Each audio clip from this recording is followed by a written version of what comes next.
harus pertama selamat kepada teman-teman KPU sama Bawaslu yang telah melaksanakan proses Pilkada 2020 ini dengan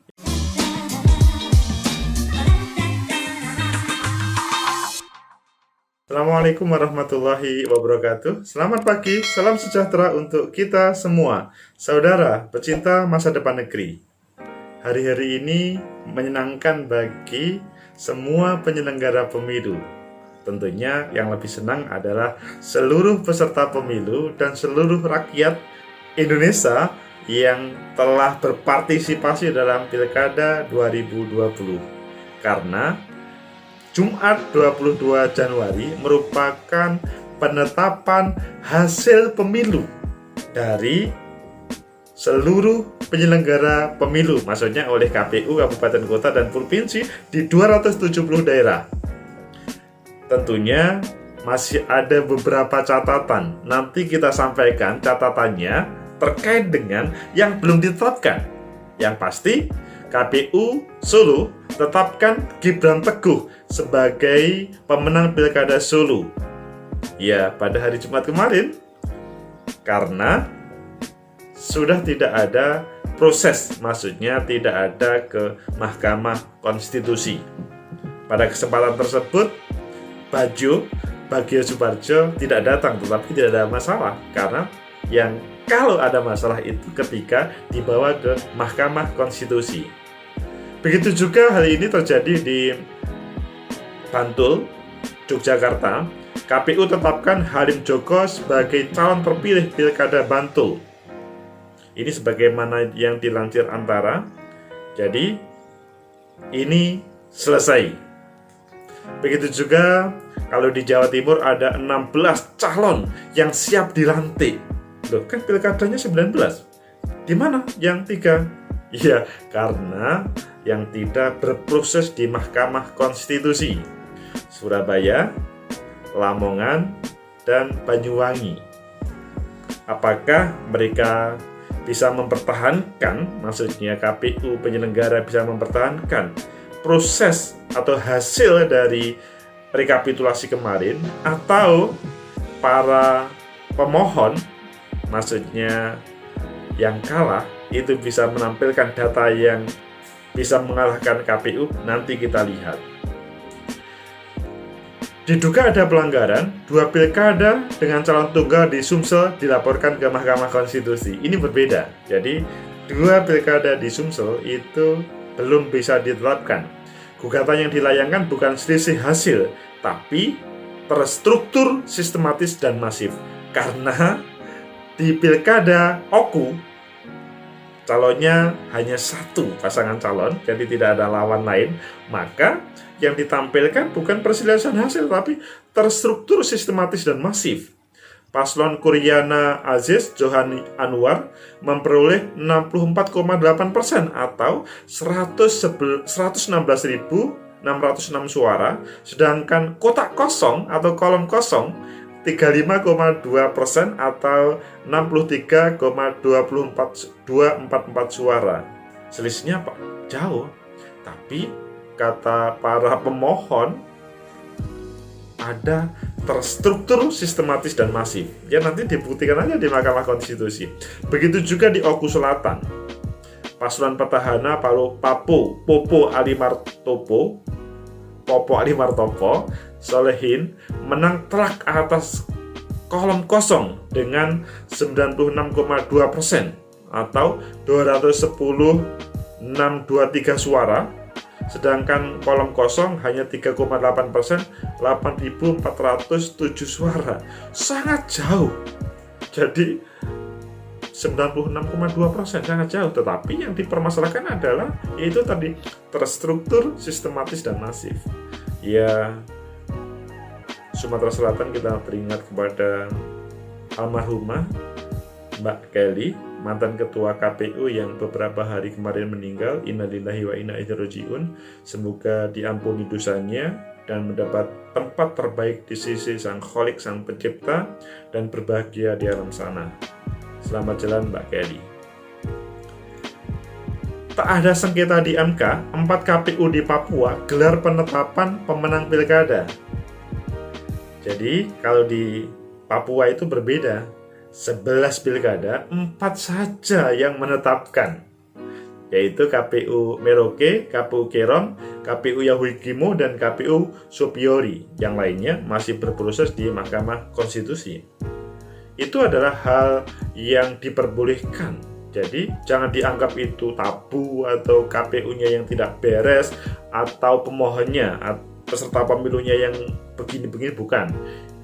Dilindungi oleh regulasi konstitusi bahwa kalau memang ada yang kurang pas, silahkan ke Mahkamah Konstitusi untuk mencari keadilan yang terakhir.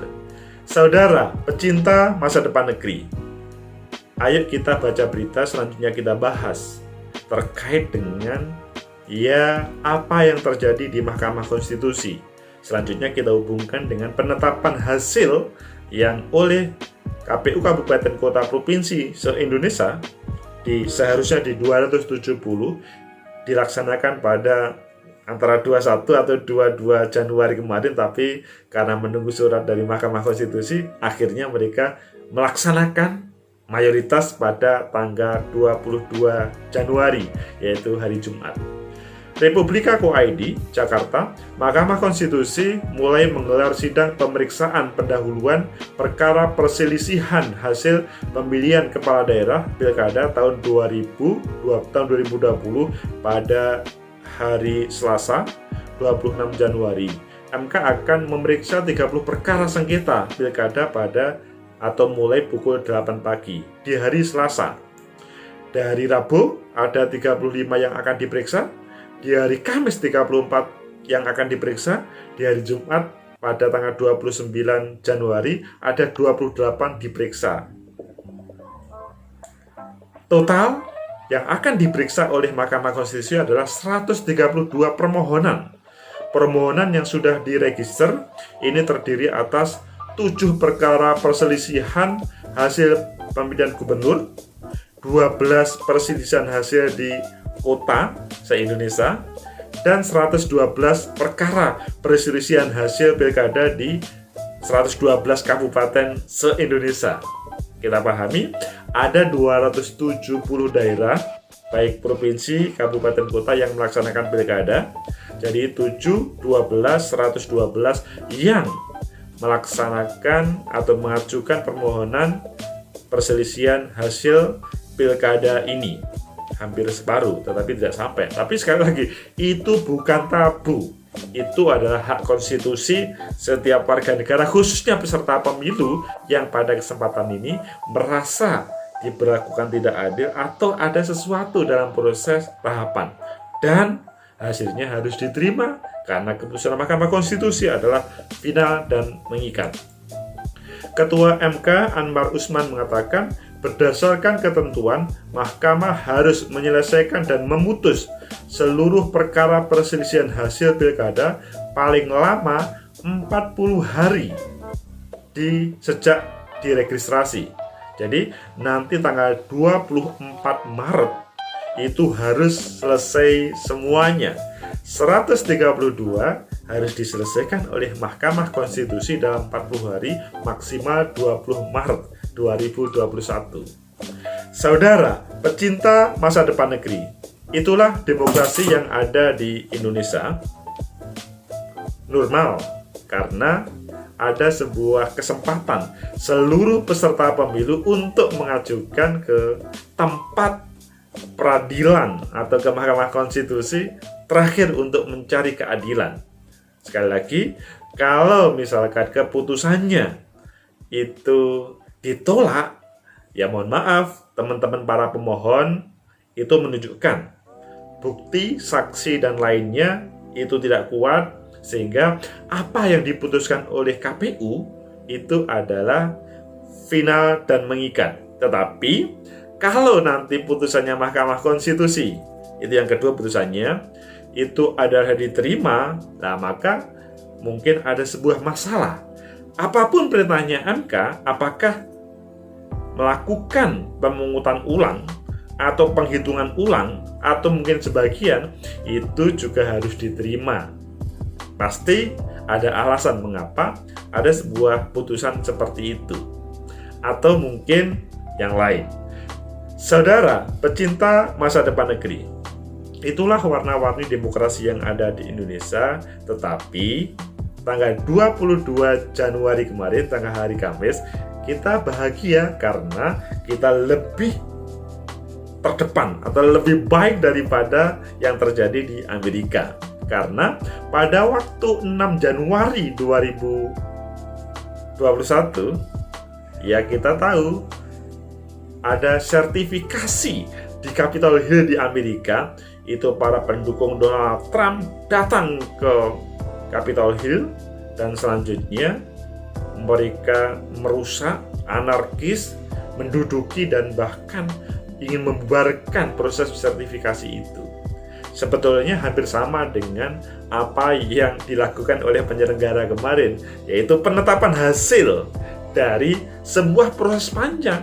Maka pada kesempatan ini kita harus pertama selamat kepada teman-teman KPU sama Bawaslu yang telah melaksanakan proses pilkada 2020 ini dengan berbagai cobaan, rintangan dan berbagai kendala-kendala yang ada, tetapi selanjutnya bisa menyelesaikan dengan baik.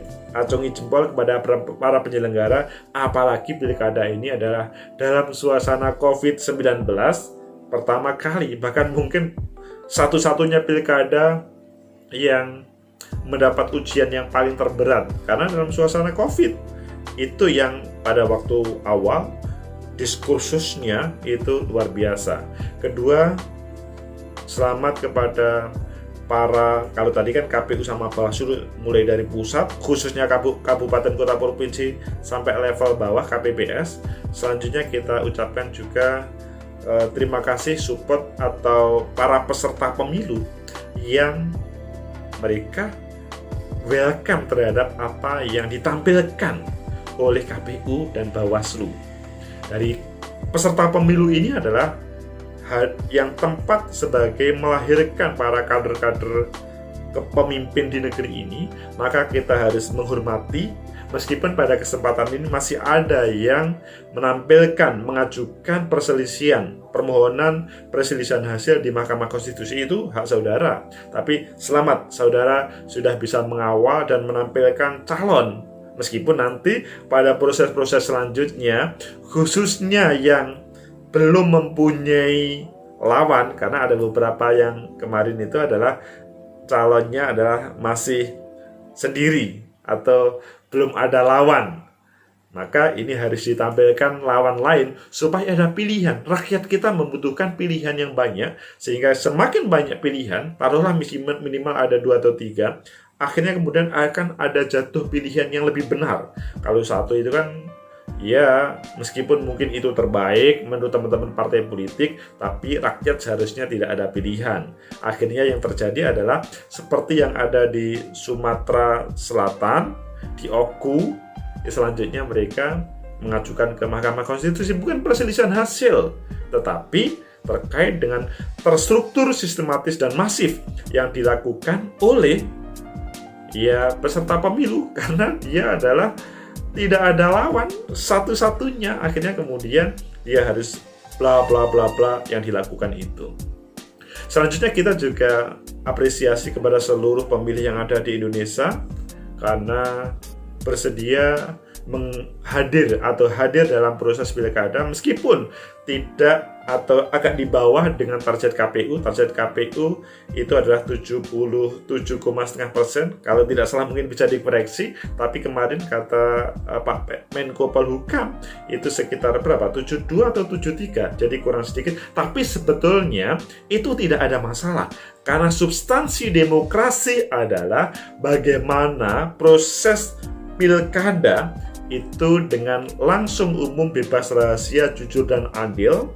Kalau dalam bahasanya Amerika itu, mereka tidak sampai 60%, 50% pun sudah luar biasa di Amerika. Kalau di Indonesia sudah melebihi 70%, menurut saya itu luar biasa. Dan seharusnya kita belajar demokrasi secara substantif. sehingga tidak kalkulasi jumlah, maksudnya tidak kalkulasi terkait dengan partisipasi yang agak dipaksakan, tapi partisipasinya adalah sebuah kesadaran. Jadi apresiasi kepada seluruh pemilih yang ada di Indonesia karena bisa hadir dan bisa menggunakan hak suara dan menghasilkan pemimpin yang terbaik. Untuk itu 22 Januari sudah selesai, tinggal menunggu 132 perselisihan hasil pilkada di MK. Semoga saja tanggal sesuai dengan yang ditetapkan oleh Ketua MK tadi sudah bisa menyelesaikan dalam waktu 40 hari. MK bisa menyelesaikan sehingga nanti juga bisa segera ditetapkan, selanjutnya diproses sampai dilantik menjadi kepala daerah, baik bupati, wali kota, ataupun gubernur. Semoga ini menjadi pembelajaran demokrasi yang baik untuk negeri ini. Semoga bermanfaat. Like, subscribe, comment, and share. Sampai jumpa.